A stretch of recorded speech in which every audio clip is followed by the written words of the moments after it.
Have you seen what's happening in your sanctuary lately?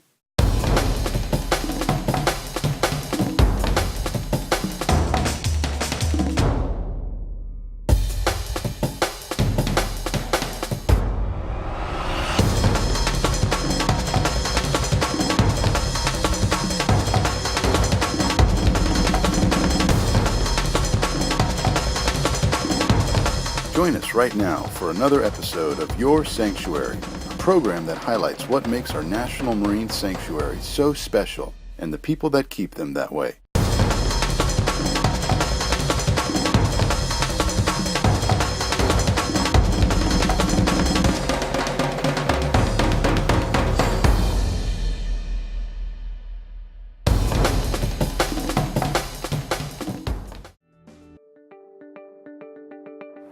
Welcome to Your Sanctuary.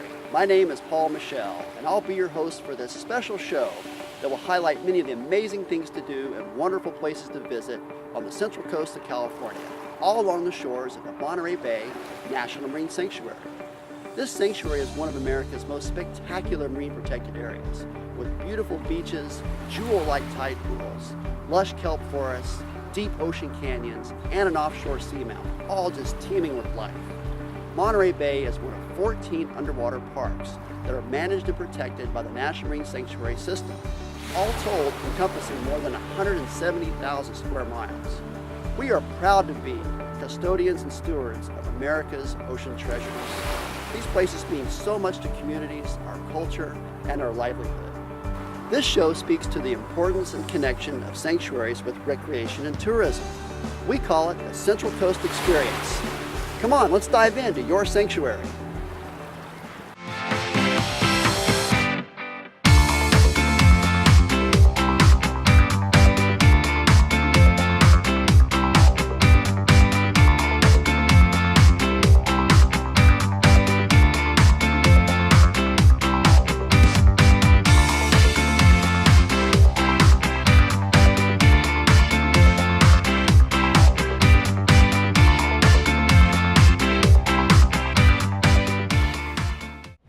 Hi, I'm Paul Michelle, Superintendent of the Monterey Bay National Marine Sanctuary. National Marine Sanctuaries are our nation's special ocean treasures. And here in California, we're so fortunate to have 4 marine sanctuaries: Cordell Bank, Gulf of the Farallones, Monterey Bay, and Channel Islands. These special places protect and highlight amazing ocean wildlife, ocean habitats, and the rich maritime history of the region. In this series, we're going to take a road trip. We're going to go from the Marin Headlands here north of the Golden Gate Bridge, 276 miles south to the little town of Cambria. From the Marin Headlands, you have the best view of the iconic Golden Gate Bridge, backed by San Francisco's spectacular skyline. Over 110,000 people cross the 1.7-mile long bridge each day, and it's an exhilarating walk if you like high places.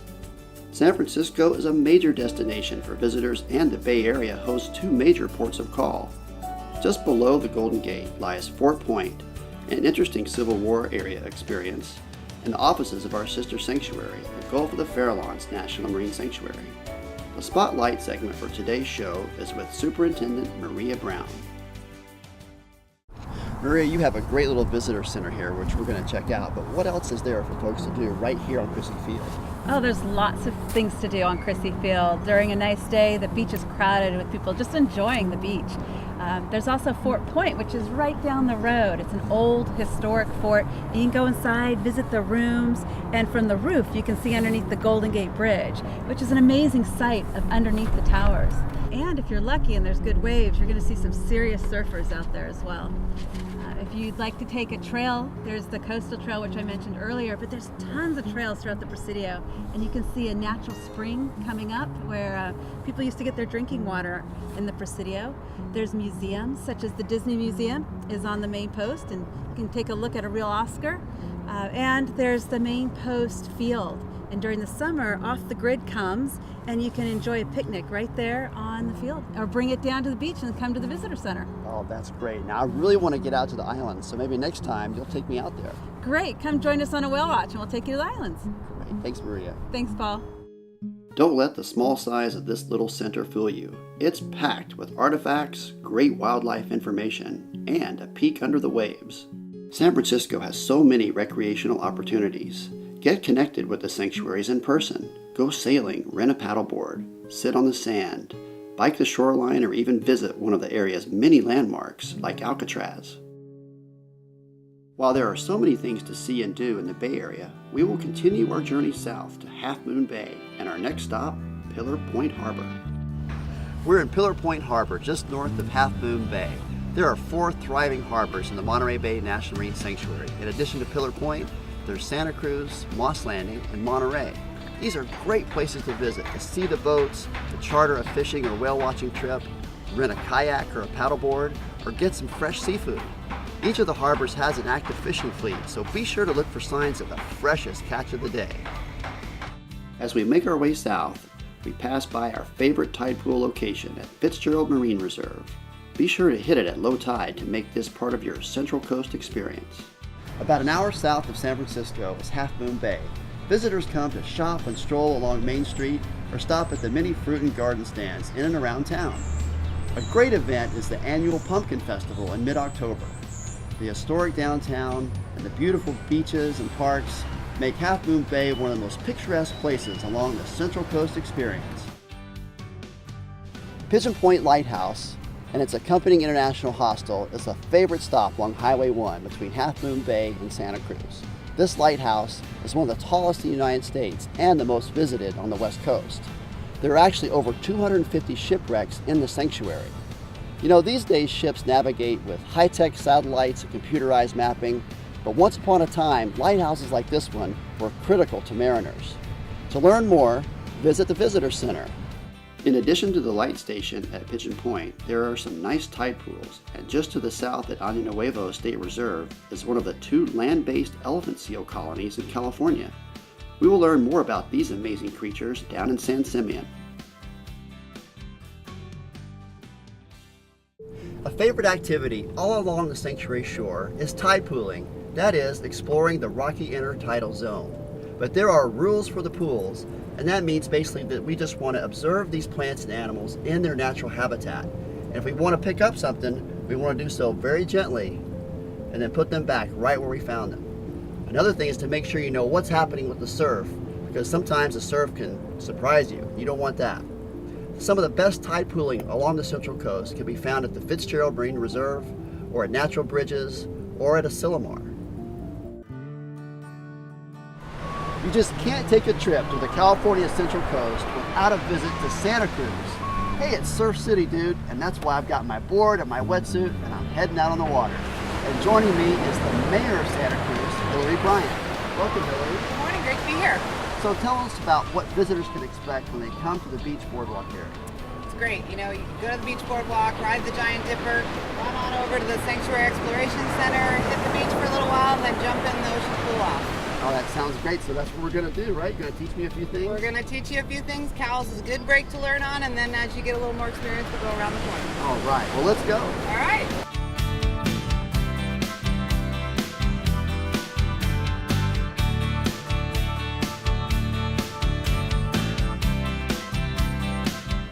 So I'm hanging out here with some surfing legends from Santa Cruz at the Santa Cruz Surfing Museum, and we're going to learn about the history of surfing and about this museum. So what is it you feel when you're in the water and you're sitting on your board?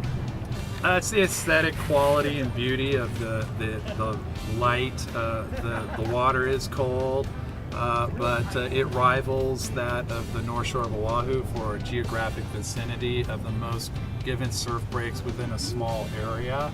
There's point breaks and beach breaks and advanced, beginner, the whole bit. The whole realm is all so concise within this Santa Cruz county. That's why we're all so keenly interested in preserving the history of surfing and the real soul of the sport.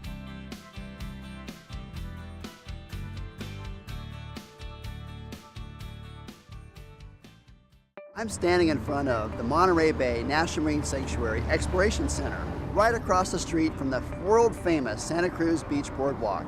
This is the premier visitor center on the West Coast for the Marine Sanctuary program. I'm now inside the Sanctuary Exploration Center, and wow, it is amazing. The Sanctuary Exploration Center is a great place to come to learn about the marine sanctuary and be inspired about ocean conservation. And I'm here with Sandy, one of the great volunteers we have here. What are some of the more popular exhibits that you find people really hovering at and clamoring to interact with?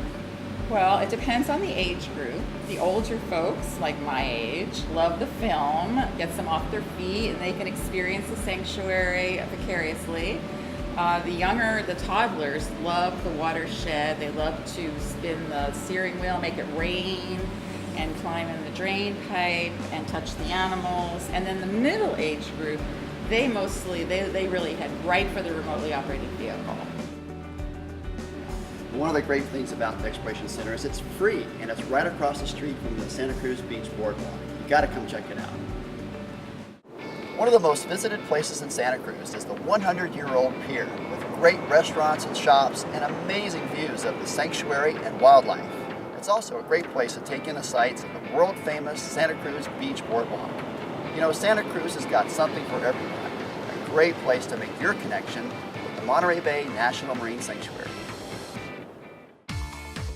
This is so exciting. We're on the famous Santa Cruz Beach Boardwalk with all the great rides, the great games, and the great food. And we're going to go ride the Giant Dipper. And from up top on the roller coaster, we're going to look out across the Monterey Bay National Marine Sanctuary. Come on, let's go ride.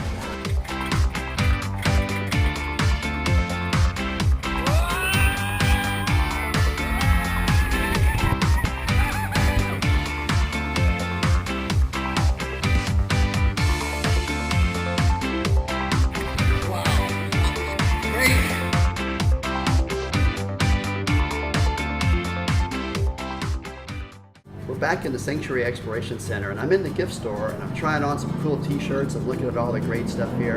And I'm with Krista Hammond with Santa Cruz Sea Glass. Krista, welcome to your sanctuary. Hi, Paul. So I have this really cool piece of sea glass that we found out on the beach. Tell us about sea glass and how you got into this and what you do with it.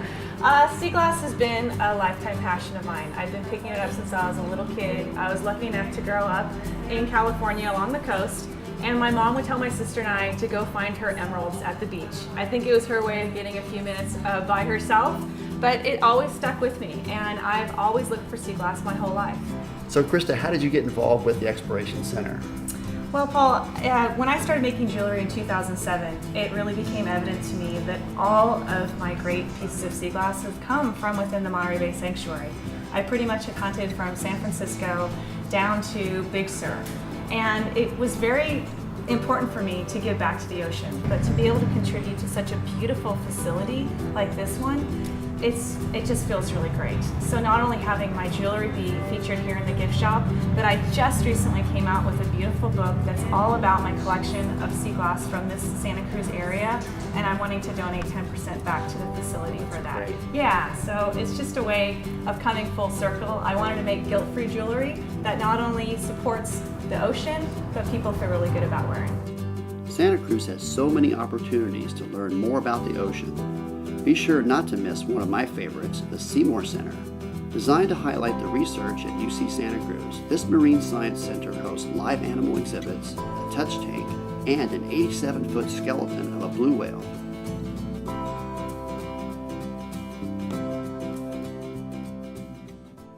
We're at Elkhorn Slough National Estuarine Research Reserve with the Moss Landing Harbor and Monterey Bay National Marine Sanctuary right behind me. In fact, the Marine Sanctuary extends all the way up the main channel of the slough. Elkhorn Slough is the second largest coastal wetland in California. You know, these coastal wetlands and estuaries are so critically important to migratory waterfowl along the Pacific Flyway and as nursery grounds for commercial fisheries. People come from all around to see the amazing wildlife here, enjoy the miles of trails. It's truly a spectacular opportunity. Don't miss this spot along your Central Coast experience.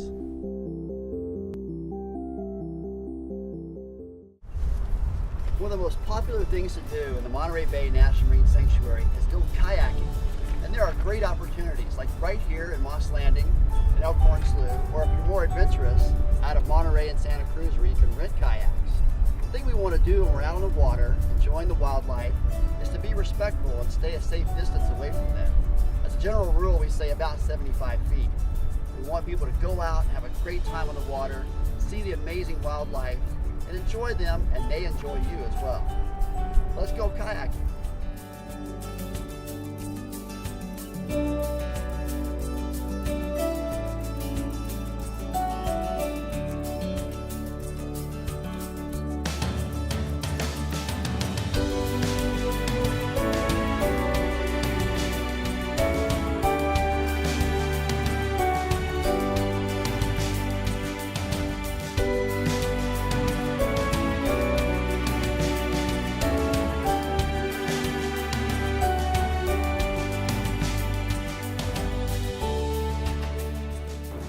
The Elkhorn Slough Moss Landing area is such a great place to explore and enjoy. Thank you so much for joining us on the Central Coast Experience. Be sure to tune in on our next episode as we continue our journey along the shores of the Monterey Bay National Marine Sanctuary.